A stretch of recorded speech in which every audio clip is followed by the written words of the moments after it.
Welcome back to the Full Force Combat podcast. This is in collaboration with Undeniable Fight Night 1, and I'm joined with 50% of the bare knuckle bout on the evening, Mr. Lee Balmer. How are we doing, Mucker? All good, my man. Can't wait. Just excited. Yeah, do you know what? Secretly, I've been dubbing this as the Battle of Giants Causeway, the Scottish Giant versus the Northern Irish Giant. We love it, don't we? And it's the only bare knuckle fight on the card. So let's talk about. Let's take it back to the start and talk about you, first of all, my mate. I mean, to be honest, it's weird. I'm getting older now, so you start looking back. Like, realistically, I'm coming 36. I've been fighting martial arts since I was 4 years old, started jiu-jitsu. So I've fought black belt in traditional jiu-jitsu, blue belt BJJ, fought MMA, K1, boxing, and all that ever was left was bare knuckle. I was offered to go to Dubai a few years ago when I'd done nerve damage in my hand and I thought I was out for good. So I just gave up fighting, got fat. And then now my hands started coming around. I've been able to spar for a wee months now and just said, fuck it, this will get me back at it. So just decided this goes. They made, like I seen a wee clip of Jonny speaking about it. Bare knuckle is the alpha male. Like if you want to show who's the toughest, that's it. I think bare knuckle is where to go. But I think the problem is with a lot of bare knuckle fighters is some of them's just tough. I feel I'm skilled and tough, and I think that's going to be the big difference in the bare knuckle game. Like, absolutely. So being where you're from, Northern Ireland, has been one or two good boxing champions and stuff over the years. Yeah. Who did you always aspire to growing up and stuff? Did you have any combat sports guys that you looked up to? I was a big fan growing up. It was Mike Tyson, obviously. I was always a big fan of Tyson. And then when it came to UFC, like Forrest Griffin was one of my main guys, and he's just a hard motherfucker. And just really that's it. And other than that, mate, I just always wanted to just fight. I never really thought I wanted to be like this person or that person, but they were the two that always stood out to me in the boxing world and the UFC world. And then it just went from there. But I just always wanted to fight. I just always liked it, mate, and just always, and like I say, I've always done well. I believe I could have went places and I just chose not to. And then I got a wee injuries that put me out at different sports in the fight game. And then I sat back. But everybody's always been down my neck. But Lee, bare knuckles for you, bare knuckles for you. And like I say, I always wanted to do it. It just never came around at the right time. And then when it did come around, I wasn't able to. But now, I'm telling you, see, now this isn't a one fight for me. I'm planning to take over everybody now. One of my good training partners for years was Connor Cook. He's out there ripping up the BKFC and doing well. Yeah. Sparred and trained with him all my life. Same with obviously loads of other guys, boys that are in the UFC now. I've fought guys in the UFC. I've fought guys that are still competing now. My background speaks for itself. Anybody knows me, I'm more of a secret fucking weapon that most of the guys know about from behind the scenes in the gyms, but I'm going to come out and smash this. Like, you're like a bomb ready to explode by the sounds of it, big man. So with this said about you being pretty much made for bare knuckle, and everybody's telling you that you're made for bare knuckle, which out of all the disciplines that you have operated in, which has been the most rewarding for you out of the lot, and what's been some of the best experiences that you've had? Because you've named a good few there, fighting with UFC fighters and training partner Connor Cook there. We know he's doing huge things in the BKFC. I'd say for me, mate, my best experience in the whole fight game was probably when I went down the route of MMA before it got as big on the internet. Like, I went to Las Vegas and fought over there, and it was the first ever IMMAFF World Championships, they call it. And over there they fight, and I came home with a title from Toughness Promotions, which is a big promotion in America, one of the top amateur competitions. I was asked to go live there and all. That was one of my main things. But like when I was 17 years old, big Colin Robinson was in the UFC, so he's like number 63 in the world back then. And that man beat me up for 4 years straight. I was only a 17-year-old kid, sparring him every day. And I think that made me a wee bit. Like in that gym, we had Rodney Moore and all that's coach of race in Norman Park. I grew up in the old school hard days where I was getting beat by big grown men, and it made me who I am now. And then obviously the tides turned as I got bigger. I started beating our bells up a bit, and then that's it. It's my turn. That's it. And at the School of Hard Knocks, it serves you well. So with all that experience and all the big work behind the scenes, as you said, what do you think your best assets are, big man? Honestly, just my fucking toughness. Like, I don't like saying it. It sounds like you're fucking blowing your own smoke. But now I've got to that age, it's like, you know what, I'll just own it. I am the hardest fuck, in my opinion. Everybody says it, not me. It's just, like every time I go sparring guys or I've trained with guys over the years, they all just say, "Fuck, big man, you're tough. Like, you hit you and you just don't flinch. You just, it doesn't matter what you do. I just don't feel pain or such. Like, listen, I'm not stupid. I'm shite myself at the same time in a good way, because I go in there, he hits me, knocks me out. I'm a realist. One flying shot, I'm out. But that's what gets me out of bed. That's what's made me come back out of being a big fat slob to come back, because this sport, you can't fuck about in it. Like, one shot, you're out. So I'm ready for it all. Like, and listen, whoever wins, but I just know it's leaning on my side. And listen, Jonny, I don't bad talk now, and he sounds a lovely fellow, but if you've any bodybuilding, you're more about your appearance. And I think Jonny he'll just not take it the way I can take it. And I think that'll be the difference. And I respect the man, and I feel that he's going to come and bring it to me. But just think, if you're into all that bodybuilding, you care too much about how you look. I'm just down to just this fight. Fuck the appearance. Let's go.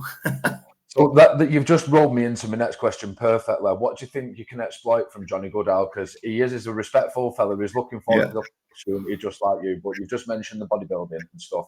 So it's when you're in training camp and you're bodybuilding as well, it can add a different dimension to it. So do you think that's the biggest thing that you can exploit there?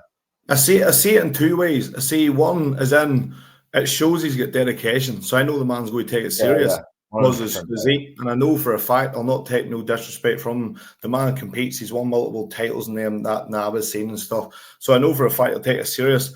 But I just think a lot of bodybuilders forget, like, muscles aren't as much. And I know he's fought, so I know he's not stupid enough to think he's just one of these bodybuilders can fight.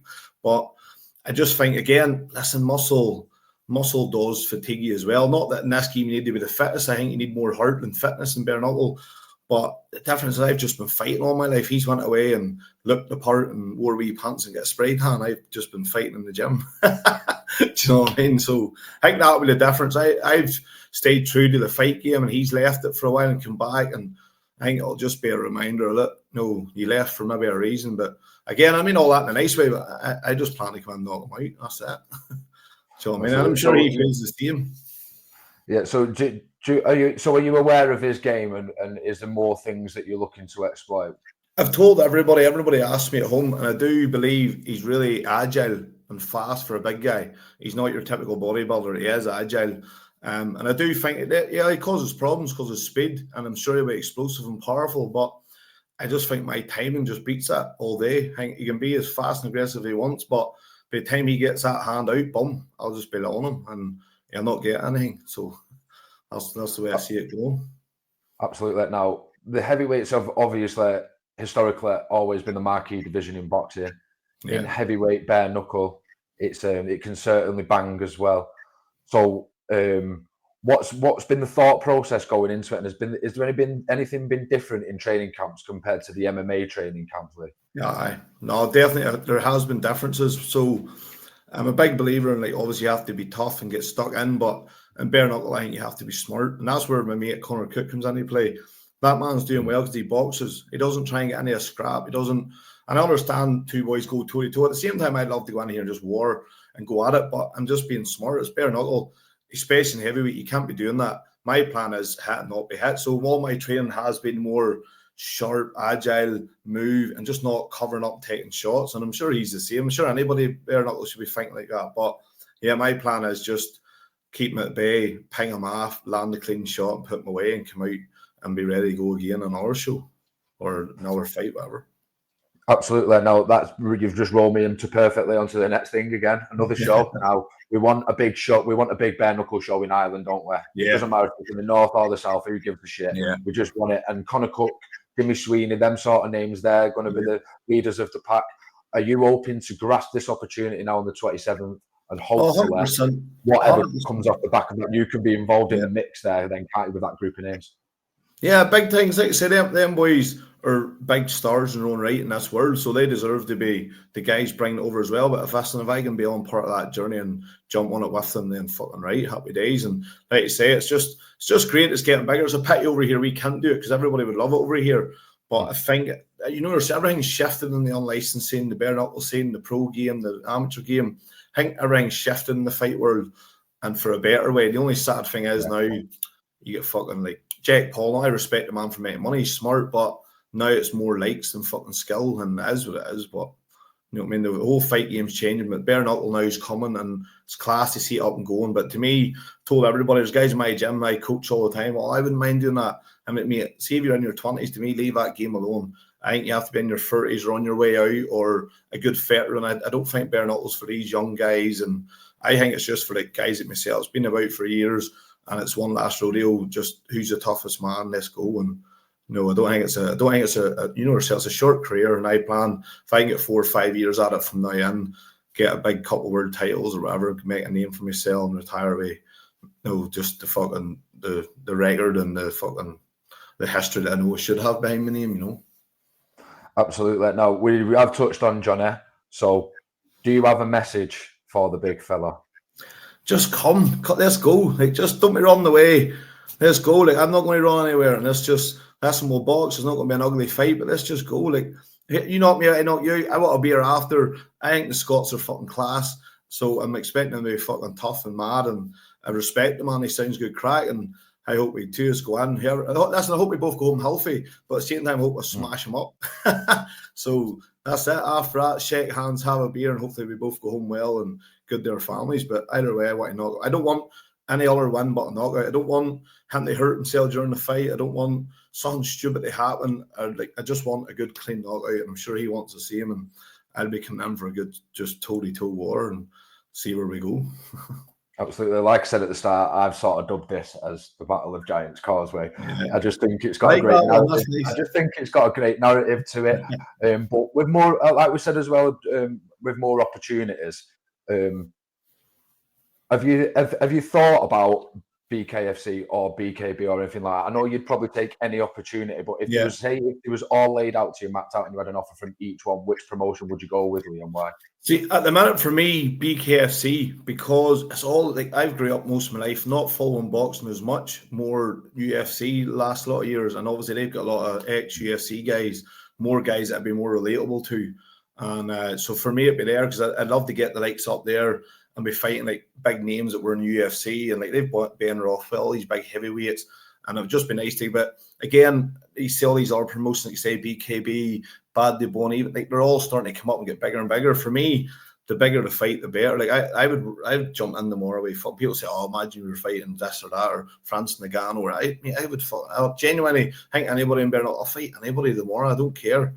The bigger and harder the fight. But I told Stevie when he was getting on to me about these bare knuckles, and he'll tell you, I've genuinely said, give me the hardest person you can get.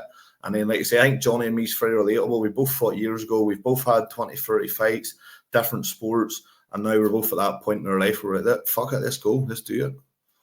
So I think this is a great fight. I'm looking forward to it. Absolutely. Now, it's a part of a historical event as well. There's the Hybrid Boxing Organisation card on there, and you've got some sanctioned fights on your card coming up, haven't you, in November? Tell us a little bit about that, please. Yeah, so it's great now. We're tied in with these guys, and it will be the first show over here doing it, and Northern Ireland, whatever you want to call it. So yeah, I love what they're doing. So we're doing a bridgerweight pro sanctioned title fight. One of the guys, Andy Patterson, now he's already done the hybrid, but it wasn't sanctioned back then. He's also coming off a bare knuckle win. He's fighting one of our local guys. It's all the scenes. We're bringing a lot of guys over from England, so we're looking at possibly 3 or 4 pro hybrid fights on the card, and possibly 1 or 2 amateur cards. But again, see, just to be part of it, like our show being the first one over here for my promotion, it's class to be part of it. And I think, like I say, that's why I'm buzzing to be doing this fight, because it helps collaborate that show, my show, and I think it's just going to help skyrocket everything for me and them, and just keep it going, you know. Absolutely. Now, before I ask about any sponsors and anything like that, what we've just spoke about there, the whole hybrid thing as a whole, what does it mean to you? Just sum it up in a few words, Lee. What does it mean to you to be a part of it? Because it's history. In 100,000 years' time, they'll look back and your name will be there right from the start, man. Exactly, mate. That's exactly what I was talking about to somebody the other day. I said, I don't think people understand that. Like I seen one of the interviews just guys done the other day with Ryan, and it really is history. So that's what I love about it. It's true. Like say my promotion that I've built up on my own is going to be part of history, sanctioned with HBO, being the first show over here to do a pro sanctioned hybrid fight, which is amazing. And I think the sport itself, I think it's class. Because to be honest, I have no interest in doing the hybrid boxing. I just want bare knuckle. But I do think it's the way forward, because bare knuckle's it's too short. People's getting too hurt breaking their hand every fight. But for me, it's like, nah, fuck, I want to do the bare knuckle before I feel bare knuckle dies down in the winning years again. Well, maybe not, but I see the hybrids getting bigger and bigger more than the bare knuckle, to be honest, just because it makes more sense. Because fucking one hit with a hybrid glove, 4-ounce MMA gloves, just as bad as a bare knuckle, except just a wee bit less broken hands and less cuts. But I think it's an amazing thing, and I love what they're doing, and it genuinely is history. There's no other way of looking about it. It really is, and it's amazing. I think it's class. Absolutely. I think it's a nice goal between them. The referee, Nath Higson, put it brutally. He said, if you're too pussy not to do bare knuckle and you're not exactly technically great enough to box, then the hybrid is a good go in between, because you've still got the fingers as well. So there's an advantage there. And there's not, you're not necessarily having to jab with your two front knuckles like you are all the time in bare knuckle. There's less laceration, etc., etc. But with that said, it is an absolutely fucking massive opportunity, and it's going to be groundbreaking for everybody involved. I'm really looking forward to calling yours and Johnny's fight, because it's the only bare knuckle fight on the Undeniable Fight Night 1 card. But just to finish it, Lee, I really do appreciate you taking your time out. Sponsors and stuff that are involved, not just for this fight night of yours as well, but may want to get involved for your historical event in Northern Ireland on the 2nd of November. No, 100%. That's what I'll do. I'll give a wee quick shout out to right now. I forget them. And then most of these, like, I've got my club sponsors. So I have Arc Media, who's not on this top here at the minute, but I've got Goats. We've got the Grouse that they sponsor my show, so they'll be sponsoring they'll be part of the show with the hybrid boxing. Then I get my own self-sponsor have come on just solely for my fight. Violent Gentleman, Scenic Inn, Minnesota Snooker Hall, Waveney Tires, Milano's Pizza, Fairhill Bar, Hugo Car Detailing, and Nichols Kitchen Fitters. Like, all them sponsors, you know yourself, people on the internet, who are they? But some people know they are, but they're a fighter. It's great to get that help along the line. It'll be great to walk out and Preston wearing the top with all their logos on it and bring the win back home and go and see all the sponsors after and thank them again. And so, yeah, can't wait, mate. Cannot wait. Absolutely. So, like I said, I'll be calling the fight, so they'll all be getting a shout out as you make your way to the ring, etc. And for anybody that else that does want to get involved, I will drop all the links in for Lee's promotion. It's in Ballymena, is that right? Yeah, mate, Ballymena, Tully Glass Hotel, and that's Sunday the 2nd. And again, it's all live pay-per-view as well. And so everybody can tune in from England that can get over to support their own ones. And the show's going to be, like I say, it's just going to be, because all us guys are working together as well and back and forth. And I'll just help everybody sharing each other's and just going to, that's it. Like you say, it's start of history. Like 10 years' time, everybody talking about it. 50 years' time, 100 years' time, will be, these boys started over in England, Preston, they started down in Ballymena, and then now, look, boom, it'll just, like, even a year's time, I'm excited to see where it goes in 1 year, never mind 10. It's a nice go between, and it's like the dirty boxing, what John Jones and Mike Perry are heading. They can grapple and go to the ground a little bit, but it's still a very similar aspect. And like we said about people want to get involved, even more so because it's more historical and it's more groundbreaking and just no disrespect. Sponsoring a random fight somewhere that's going to get lost on some random card somewhere. So that's the reality of it. But Ballymena's a bit enemy territory for me. It's all my family's from Coleraine, but yeah, I'm gonna try and get to come over. It'll be nice to come over. It's an excuse. Definitely. But Lee, thank you very much for your time tonight. It's been a pleasure, my mate. Same to yourself, man. Thank you very much. I'll see you soon, mate. Absolutely. Take care, man. Cheers, my man.